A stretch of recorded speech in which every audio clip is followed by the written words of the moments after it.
It's all in the details that you choose, not the grand experiences that you have or any amazing, wonderful moments in your life. It's all about the details you choose. I talk about this a lot today in class, even if I'm right now, about how these great stories that we read and these mentors that we get from these wonderful writers, it's not about these immaculate stories that they weave and the themes and the symbolism and the ideas and blah blah blah, all this bull nonsense that we talk about all the time in lit classes. It's about the small little details they choose to write that make their pieces amazing. And I think that's really what it is about our lives too. It's not about the huge experiences we have in our lives. It's not about being better than other people, being amazing and immaculate and having these outrageous experiences that just overwhelm you and things that stick with you for the rest of your lives and something that you can prove to somebody else and you can share with your kids and all this nonsense that we think it should be. It's all about the details that we choose. It's all about the little things in our lives that we choose to focus on, that we choose to share, that we choose to find important and that we dwell on. And that can either make or break you. I know for me, for the last 25 years, it's really broken me.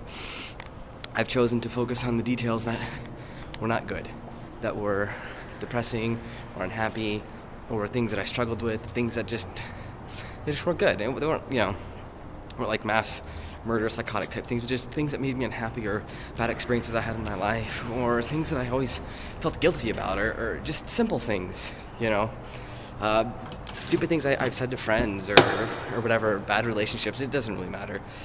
But it all comes down to I chose to focus on these details in my life and not on the important details, the details that change me and make me a better person and that have helped me to grow and have taken me from the kid playing bass guitar in a crappy garage band to this 25-year-old in the master's program at Sac State, can't get my jacket off,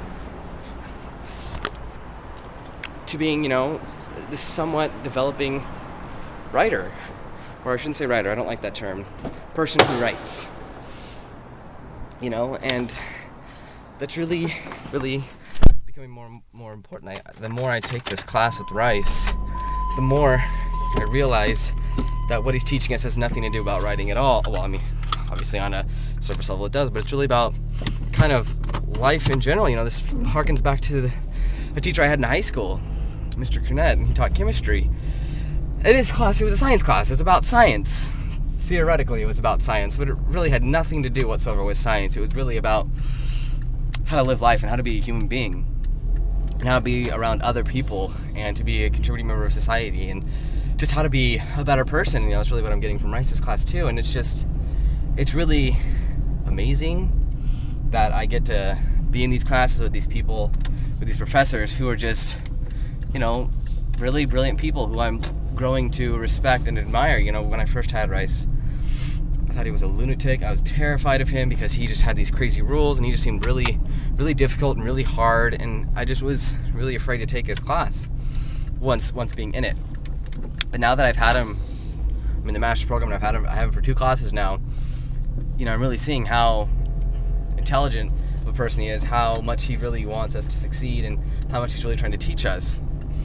And I think that goes back again to what I was just saying, about the details, because I would focus on the details of him that were kind of terrifying. I would focus on his intensity that made me uncomfortable, that I didn't know how to deal with, and that's what made, those experiences not as good as they could have been, as opposed to how I look at them now and really understand who he is and what he's trying to do for us, which is what makes him a really great professor. And so, that's what everything comes down to. Your writing, your music, your painting, whatever, all art and life. It's the details you choose to focus on. Details you choose to tell people, the details you choose to tell yourself and to keep with you and to define yourself by. It's all in the details. It's not about the big events. It's about what you choose to think about, the small things.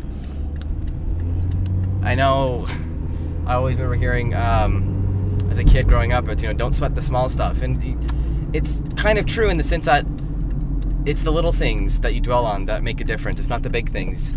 Where, for me right now, I'm in college, but I'm really worried about how I'm going to get a job and what we're going to do about kids and where we're going to live and this and that. Like, those big things really don't matter. I don't really stress about those on a daily basis. Like, those are things that are out there, that are abstract, that are not tangible things. It's the little details that I focus on a day-to-day basis that make my life difficult. The stress, oh, I got to write this paper. Oh, I got school. Oh, I got work. Oh, I got church. Oh, the wife, that's the things. Not that the wife is something I worry about. I worry for her, not about her, or not because of her. I don't know how to explain it. I care about her, so I worry. But it's these little details and stresses that make life difficult and hard. It's not the big things. Anyway, that's my rant for today. Focus. Don't sweat the small stuff. I hate that phrase. I've always hated that as a kid, but it's all in the details that you choose. Okay? Anyway, that's my day. Sorry there hasn't been any videos the last couple days. It's been kind of crazy. We had the wedding and stuff they were preparing for, and we photographed the wedding on Friday. It was just, kind of crazy. Getting ready. I filmed some stuff on Wednesday, and I just never posted it because I just never had time to do it because of school and whatnot. So I apologize for the terribleness of last week. I will try to make up for it this week. And by make up for it, I mean I will just make a video every day. That's all. So, anyway, I will see you guys tomorrow. Peace out.